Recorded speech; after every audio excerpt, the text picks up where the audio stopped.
Bwana, tumeweza kuona mambo yamekuwa mengi sana mitandaoni, na leo hii mama Dangote ameweza kucharuka kinoma noma na kumdai bibiye Zuchu mtoto, na akisema kwamba kwa nini umekuwa ukimkatili mtoto wangu, na mimi leo hii nahitaji kuweza kuitwa bibi, lakini wewe umeamua kuweza kukaa kimya, kwani na mimi nahitaji kuweza kupata mjukuu katika maisha ya mtoto wangu, kwa sababu umekuwa moja kati ya mtu ambaye hutaki kabisa kuweza kumzalia bwana mkubwa Diamond Platnumz. Hili jambo limekuwa likiniumiza sana, na mara zote nimekuwa nikiongea mara kadha wa kadha, lakini inaonekana kama ni mtu ambaye sitamani kuweza kuona watu wengine wakienjoy katika maisha, lakini mimi ni mama na pia nina uchungu. Natamani kuweza kuona mtoto wangu na yeye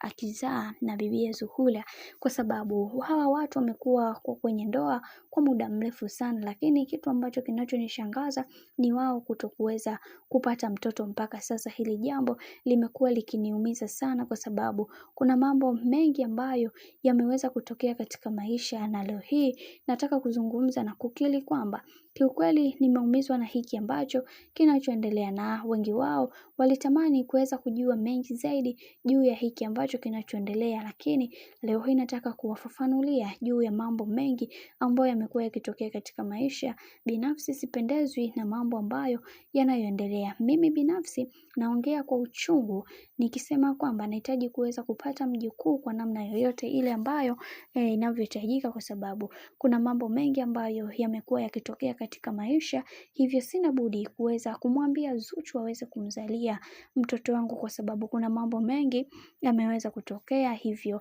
naamini Zuchu hili jambo atalifanyia kazi, na hitaji mjukuu. Bwana, ndiyo kauli ya mama Dangote, kwani ameweza kuchoka na hizi tantalila kila siku za Zuchu kuwa na mimba, kuwa hivi ameshachoka tayari.